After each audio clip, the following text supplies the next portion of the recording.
মায়ের কান্দন যাবদ জীবন, দু চার মাস বোনের কান্দন রে, ও তোর ঘরের পরিবারের কান্দন কয়েকদিন পর থাকে না।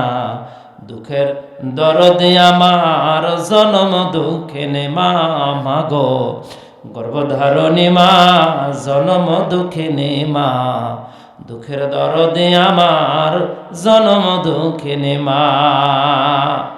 আমাকে সে বলল, হুজুর ব্যবসায় আমার উন্নয়ন হয় না, সংসারে শান্তি পাওয়া যায় না হুজুর, কারণটা কি? আমি বললাম, বিয়ে করেছেন কয় বছর? বলে 3 বছর।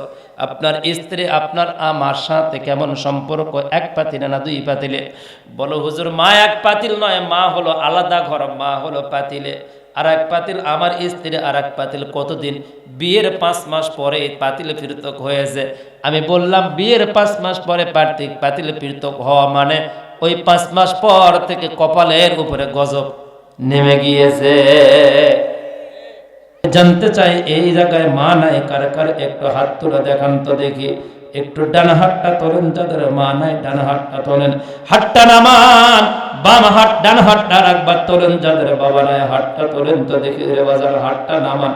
আমার ভাইরা, আমার বন্ধুগণ, এখান থেকে গিয়ে বাড়িতে যখন আপনি ঢুকবেন, আপনার স্ত্রীকে ডাক না দিলে দরজা খুলবে না, আপনার স্ত্রীকে ফোন না করলে আপনার স্ত্রী ঘুম ভাঙে না।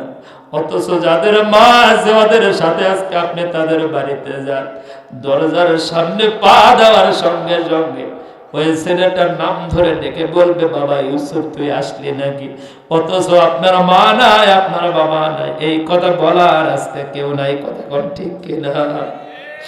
আমার ভাইয়েরা, মা যত অসুস্থ হোক না কেন, বাবার যত হার্টের প্রবলেম হোক না কেন, ডাক্তার যত ঘুমাইতে বলুক না কেন, সন্তান বাইরে গেলে মাও ঠিক মতো ঘুমায় না, বাবাও ঠিক মতো ঘুমায়।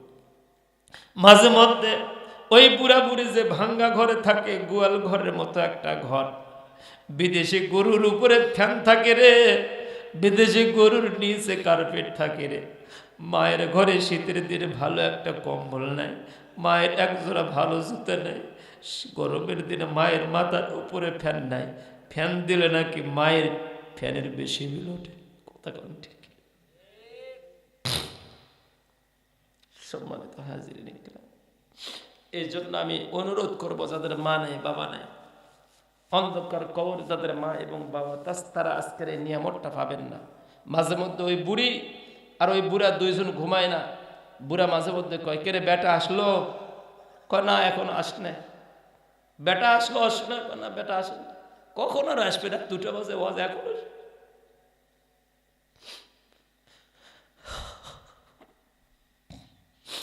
আমার আব্বা মাথার উপরে হাত দিয়ে সেদিন দোয়া করে বলতেছে, আল্লাহ তোর রাহে দিয়ে গেলাম আমার এতিমকে, ওর মা আমাকে দিয়েছিল দায়িত্ব, আমি তোর হাতে দিয়ে দিলাম দায়িত্ব আমার এতিমের।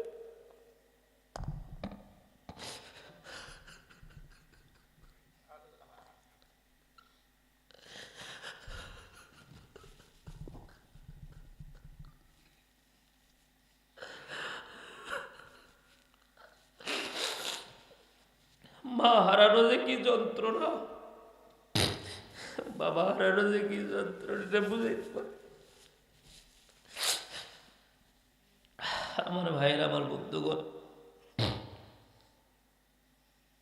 এই মা বাবাকে শান্তিতে রাখার জন্য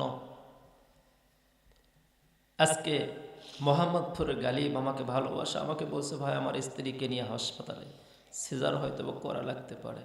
আর এই সন্তানকে বাঁচানোর জন্য আমাকে সে এত ভালোবাসে, ব্যস্ততার ভিতরে আমার সাথে সে কথা বলে।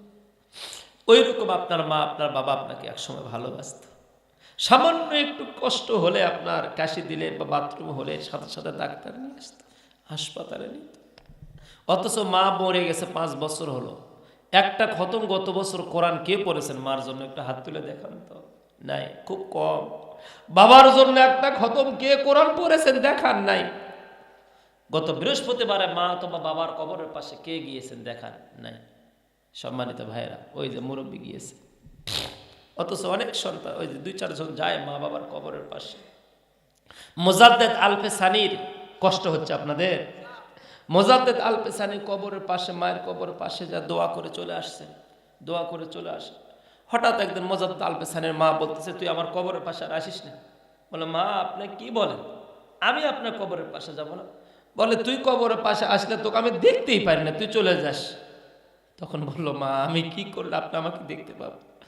বলে, বেটা তুই যখন আমার কবরের পাশে যাস, আল্লাহর ওয়াদা, সন্তানের জন্য মা বাবার দোয়া যেমন কবুল হয়, মা বাবার দোয়া সন্তানের জন্য কবুল হয় তেমন। মোজাদ্দেদ আল পেসানির মা বলতে যে, বেটা তুই যখন কবরের পাশে এসে দোয়া কালাম পরে হাত তুলে বলিস রব্বির হামহুমা, আসমানের মনে হয় কোটি কোটি ফেরেশতা তোর সুতোর সাইড দিয়ে দাঁড়ায়, তোরে একটু আমি কলিজা ভরে এদের ফাঁকে দেখতে পাই না। আল্লাহু আকবার।